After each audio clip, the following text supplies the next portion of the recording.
Metallurgy. Introduction. We see extraction of methods of ore concentration.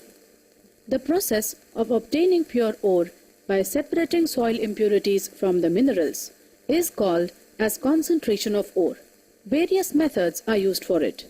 However, the method of concentration of the ore depends upon the properties of metal which is to be extracted from the ore and also on the properties of impurities present in it. The process of concentration of ore also depends upon the reactivity of the metal and availability of the resources. Various separation methods like froth flotation method, leaching, etc. are the various processes used for concentration of ores. Various principles and techniques are used in different separation methods of concentration of ore. In Wilfley table method of separation, gravitational force is used. In this method of separation, a Wilfley table made up of narrow and thin wooden strips is used. This table is kept vibrating continuously. On this table, powdered ore is put from one side. From the upper side, the flow of water is allowed to fall on the table. As a result, light impurity particles get washed away by the water. The heavy particles which contain heavy ore get collected through the gaps of the wooden strips of the Wilfley table. In hydraulic separation method, also gravitational force is used.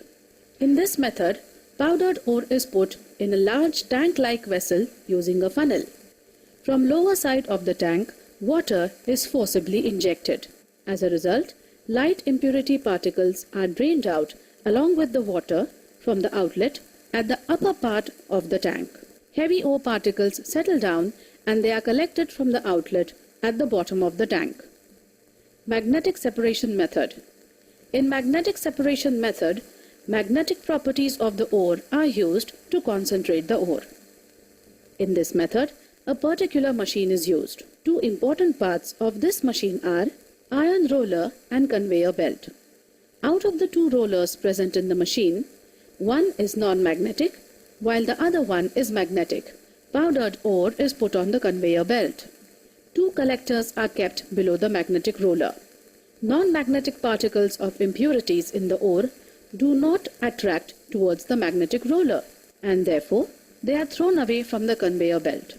At the same time, magnetic particles of the ore get attracted towards the magnetic roller and they are collected in the collector just below the magnetic roller. Thus, magnetic and non-magnetic particles in the ore are separated by using magnetic properties. For example, cassiterite is the ore of tin. In this ore, stannic oxide as non-magnetic substance and ferrous tungstate as magnetic substance are present. Magnetic separation of these substances from the ore is carried out in this manner.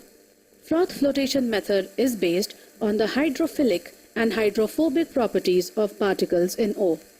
In this method, crushed ore is put in a large tank containing water. The particular type of oil is then put in the tank. Air under very high pressure is then sent through water. A stirrer, which can rotate about its vertical axis, is present at the center of the tank. Use of stirrer is done as per the need. Bubbles are formed in the mixture due to air.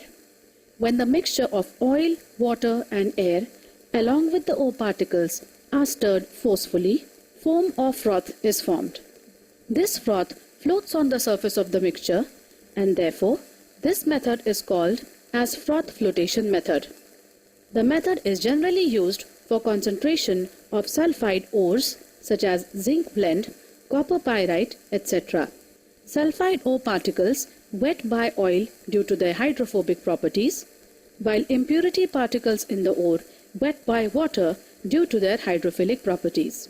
Ore particles being wet by oil become lighter and float on the mixture along with the froth. This concentrated ore is taken out from the outlet at the upper part of the tank.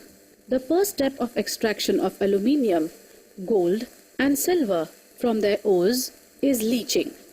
In leaching, ore is kept in a particular chemical for a long time. Chemical reaction takes place and the ore dissolves in that chemical. However, soil impurities do not react and therefore they can be filtered out.